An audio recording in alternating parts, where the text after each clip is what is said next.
ते रामपूर नावाचं गाव होतं. त्या गावात एक प्रसाद आणि शारदा नावाचे नवरा बायको राहायचे. त्यांना एकुलती एक मुलगी होती. तिचं नाव शांती.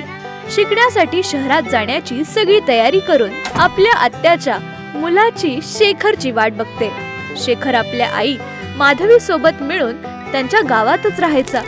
शेखरचे वडील गेल्यानंतर आपल्या कुटुंबाला सांभाळायला शेतात काम करत शिक्षण सोडून देतो. शेखरला शांती खूप आवडायची. ती शिकण्यासाठी शहरात जाते आहे ही गोष्ट ऐकून तिला स्टेशनला सोडायला आपल्या आई सोबत शांतीच्या घरी येतो. शेखरला बघताच शांती खूप आनंदी होते. काय ग मुले, कोणाची इतकी वाट बघते आहे? ते शिक्षण लवकर संपवून ये. तुमच्या दोघांचं लग्न लावून देईन. काही बघणं वगैरे नको. नाही सासूबाई, मी कोणाचीच वाट नाही बघत. ते तर अशीच उभी होते. मला माहित आहे कोण कशासाठी आणि का उभं होतं ते.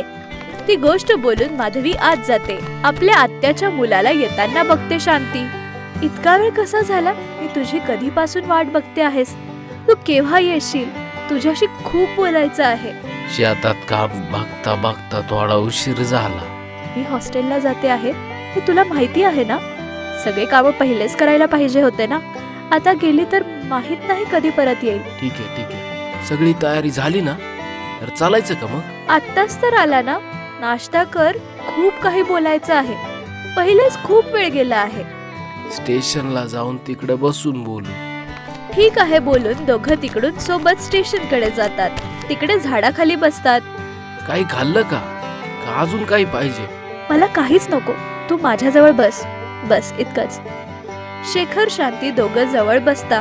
शांती आपला हात त्याच्या हातात ठेवून तिचं डोकं त्याच्या खांद्यावर ठेवून रडत राहते. का रडते आहे? काय झालं? मला भीती वाटते आहे. तुला सोडून जायचं मन नाही. अरे त्यात काय घाबरायचं, मी आहे ना. काय माहित, मला रडू येत आहे.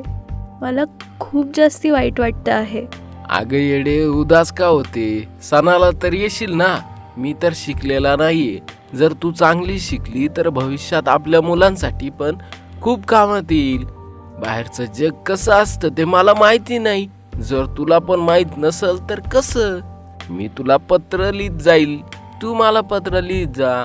शांतीला समजावून शिक्षणासाठी शहरात पाठवतो. शांती शहरात जाते पण तिचं सगळं लक्ष शेखरवरतीच असतं. शेखर पण मनात शांतीबद्दल हाच विचार करत असतो. शांती कॉलेजमध्ये ऍडमिशन घेते. आठवड्यातून एकदा चिठ्ठी लिहायची. शेखर पण लिहायचा. 6 महिने झाल्यानंतर शेखर किती पण चिठ्ठी लिहायचा पण शांतीकडून काही उत्तरच यायचं नाही. शेखर खूप घाबरून जातो. ती गोष्ट त्याच्या मामांना विचारल्यावर माहित नाही सणाला येईल असं सांगते. ती गोष्ट ऐकून शेखर खुश होतो. सणाला शांती शहरातून घरी येते. खूप बदलून गेलेली असते शांती. शांती आली आहे ही गोष्ट समजून शेखर आपल्या आईसोबत त्यांच्या घरी जातो. शेखरच्या आईने शांतीला आवाज दिल्यानंतर सुद्धा लक्ष न देता खोलीत जाते.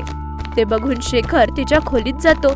कशी आहे विचारल्यावर मी जशी पण आहे, तुझ्याशी काय असं बोलल्यावर शेखर एकदम शांत होतो. बघतच राहतो. तेव्हा शांती, मला तुझ्याशी लग्न करायला आवडणार नाही. मी शहरात एका मुलावर प्रेम करते असं सांगते. ही गोष्ट मी घरी नाही सांगितली. माझी एक मदत कर. तुलाच माझ्याशी लग्न करायला आवडणार नाही असं सांग असं म्हणते. ठीक आहे बोलून शेखर चालला जातो. सण संपल्यावर शांती परत जाते.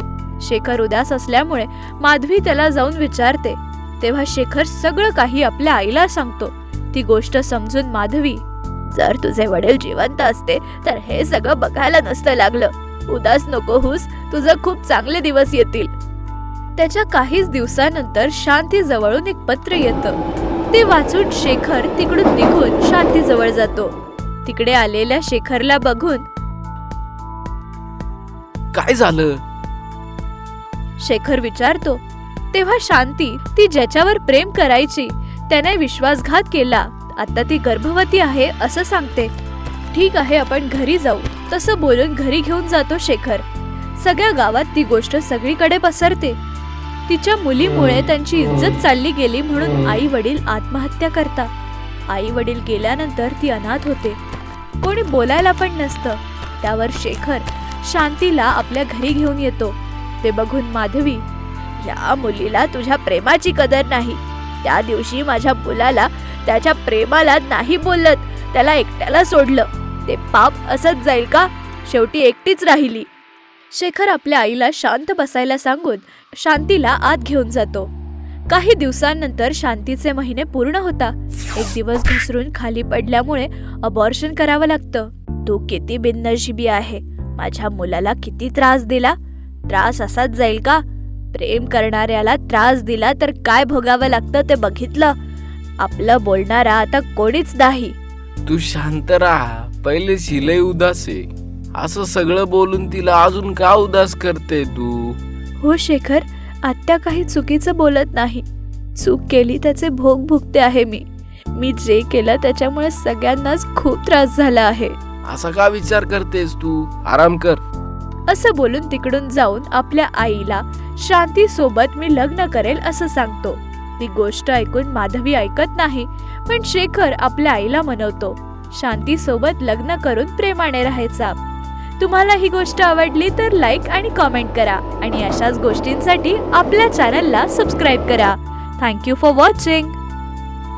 ते रामपूर नावाचं गाव होतं. त्या गावात एक मुलगी राहायची. तिचं नाव माया. माया खूपच काळी होती, म्हणून तिच्या सगळ्या मैत्रिणींना ती आवडायची नाही. आणि काही लोक तर काळी येते आहे, काळी आली, डांबर येतं आहे असं बोलून तिचा अपमान करायचे. ह्या गोष्टीवर ती खूप जास्ती उदास व्हायची. असे दिवस चालले जातात. ती खूप चांगली आहे म्हणून किरण नावाचा मनुष्य तिच्याशी लग्न करतो. तेच त्याच्या भावाची बायको शांती खूपच सुंदर असते, म्हणून ती मायाला काळी आहे म्हणून नेहमी वाईट साईड बोलायची, अपमान करायची, ओरडत राहायची. आणि ह्याच गोष्टीवरून माया खूपच उदास व्हायची. आपल्या उदासीबद्दल नवऱ्याला सांगते, तू काळजी नको करू. वहिनी सुंदर आहे, पण त्यांचं मन बिलकुल तुझ्यासारखं नाही. मला तुझं मन आवडलं. देवाने तुला चांगलं मन दिलं आहे. सुंदरता हे व्यर्थ आहे अशी हिम्मत देतो. त्याच्यावर ती हो बोलते. पण सासूबाई आणि मोठी सून दोघं एक होऊन जातात. छोट्या सुनेचा अपमान करायला लागतात. तो त्रास सहन नाही करू शकत माया. असे काही दिवस चालले जातात. ती सरळ सरळ एका दिवशी एका स्वामींकडे जाते. स्वामीजी, तुम्ही सगळ्यांची मदत करत राहता ना, माझी पण मदत करा. असं रडत घडलेलं सगळं काही सांगते. ते सगळं ऐकून स्वामीजी असं बोलतात, आता तू खूप उदास होते आहे. मला सगळं काही समजलं आणि आतापासून तुला उदास व्हायची गरज नाही. मला सगळं काही समजलं आणि आतापासून तुला उदास व्हायची गरज नाही. मी तुला जादूचा आरसा देतो. तू दररोज स्वतःच्या चेहऱ्याला बघत राहा. तू किती सुंदर आहे हे तुला समजेलच. असं स्वामीजी बोलतात. त्याच्यावर माया द्या स्वामीजी असं म्हणते आणि स्वामीजी हो बोलून जादूचा आरसा देतात. ती आनंदात आरसा घेऊन जाते. त्याच्या दुसऱ्या दिवशी सकाळी ती त्या आरशासमोर उभी राहते. आरशात तिचं रूप खूपच गोरं दिसतं. ते बघून माया खूपच आश्चर्यचकित होते.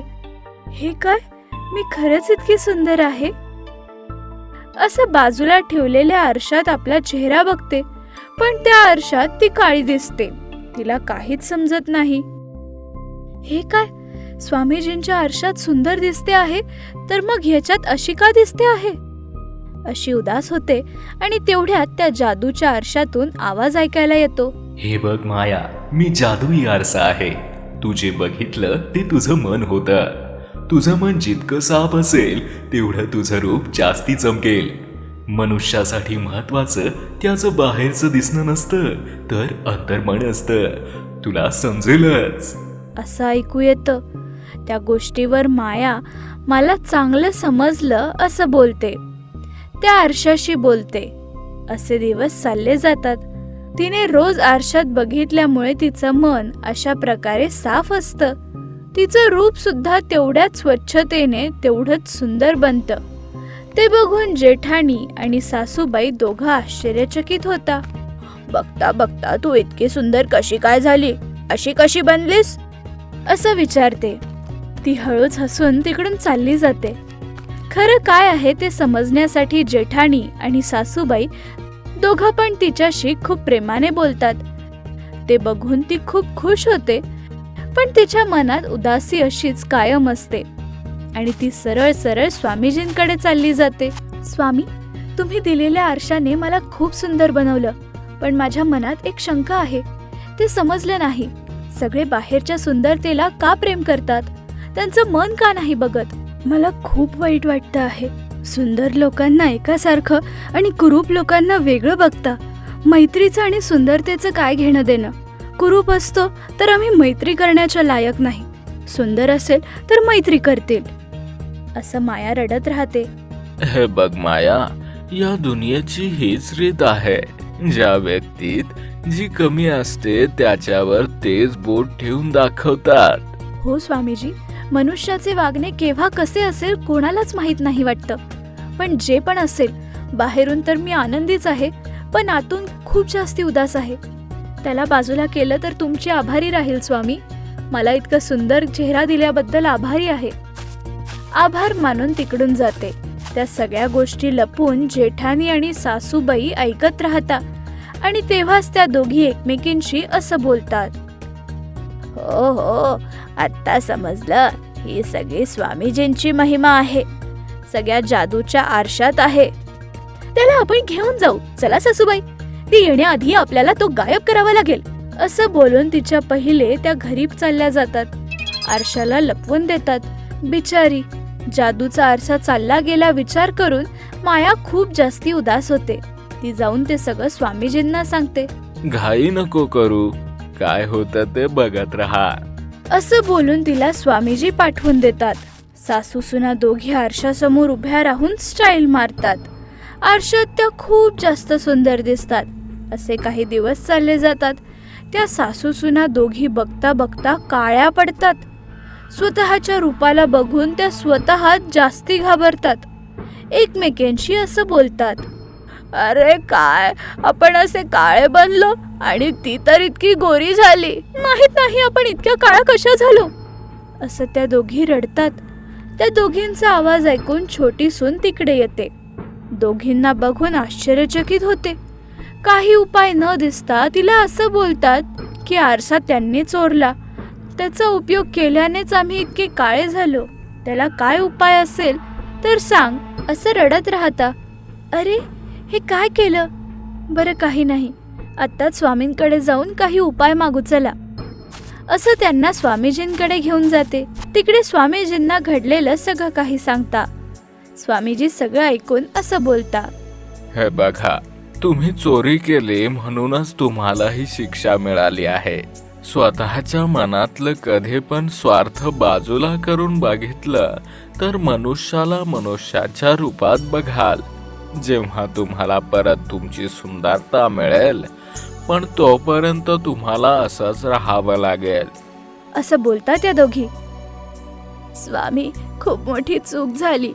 माया काळी आहे म्हणून तिला अपमानित केलं आम्ही. त्याची प्रचिती आता येते आहे. पुढच्या वेळेस कोणाचाच अपमान नाही करणार, असं बोलता त्या दोघी. स्वामीजी त्या दोघींना आशीर्वाद देऊन तिकडून पाठवून देता. ते तिकडून चालल्या जाता. असे काही दिवस चालले जातात. त्या तिघांमध्ये खूपच चांगली मैत्री होते. त्यांच्या मनातले दोष संपून जातात. आतापासून त्या दोघी मायासोबतच नाही तर प्रत्येकासोबत चांगल्या मैत्रीने राहता. असे दिवस चालले जातात. असं त्यांचं रूप त्यांना पुन्हा मिळतं. ते बघून त्या दोघी खूप आनंदी होतात. माया, आम्हाला आमचं रूप मिळालं, आम्ही खूपच खुश आहोत. त्याच्यावर माया पण खूप जास्ती आनंदी होते. आता तुम्हाला नीट समजलं ना, बाहेरच्या सुंदरतेचा काहीच फायदा नसतो सासूबाई. तुमच्या दोघींचं पण माझ्यासोबत आनंदाने राहणं मला चांगलं वाटतं आहे. आत्तापासून तुम्ही माझ्याशी असंच वागाल अशी अपेक्षा करते. तुम्हा दोघींचं रूप तुम्हाला मिळाल्यानंतर तुमच्या मनात कोणतीच घृणा नाही याची सुद्धा अपेक्षा आहे. तुम्ही नेहमीच असंच राहाल ना, असं रडते माया. त्याच्यावर त्या दोघी असं बोलता. अगं माया, तू का दुखी होते आहे? आम्हाला अक्कल आली. सुंदरतेने काहीच होत नाही हे समजलं आम्हाला. काळं गोरं हे सगळं मनुष्याच्या स्वभावातच असतं. याच्या आधी तुझा अपमान केल्याबद्दल आम्ही दोघी क्षमा मागतो तुझी, असं जेठानी आणि सासूबाई परत तिची माफी मागता. त्याच्यावर माया असं बोलते. अरे नाही नाही, असं नका करू. आपण नेहमी असंच सोबत मिळून राहू, सगळे कामं करून सुख दुःख वाटून जगू, असं माया हसते. त्याच्यावर त्या पण खुश होता आणि तेव्हापासून सासूबाई आणि देवरानी जेठानी एकमेकांसोबत आनंदात राहता. तुम्हाला ही गोष्ट आवडली तर लाईक आणि कॉमेंट करा आणि अशाच गोष्टींसाठी आमच्या चॅनलला सबस्क्राईब करा. Thank you for watching.